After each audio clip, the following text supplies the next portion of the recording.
class, we've been talking about shapes lately, but today we're going to go a little bit more in depth about them. We're going to be talking about their attributes. And an attribute is like a trait. It could be the size of something, the color of something, something that defines it from everything else. So an attribute of you would be the color of your eyes, the color of your hair, how tall you are, and so on. Something that just differentiates you from anything else. And we're going to be talking about the traits or attributes of shapes today. And to do that, we're going to be using an attribute chart for our shapes. And the attributes that we're going to be paying attention to are the sides. How many sides does it have, if it has any? The vertices. Symmetry, what type of symmetry it has, or if it has any symmetry at all. And if it has any parallel sides. These are important attributes to different shapes, because using these attributes, we can put them into different categories, such as quadrilaterals, polygons, etc. So using a chart like this, you'll be able to organize the information so it's easier for you to access. And we're going to be using pattern blocks today to help us with this. So that way you can actually look at the shape, help you figure out the sides, how many vertices it has, if it has any symmetry.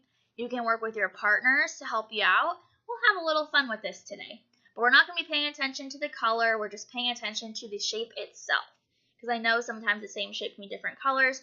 We don't want to get confused. So go ahead. I'm going to put this on the whiteboard. And you're going to copy this into your math notebooks. And then I'll partner you up and we can get started. So that was just how I might use attribute charts in class. This was chapter 39. I love the idea of attribute charts. I love graphic organizers in general. So I think something like this is really great to help students organize any kind of information. It's not just for math. You could use it for animals, how they're alike or different.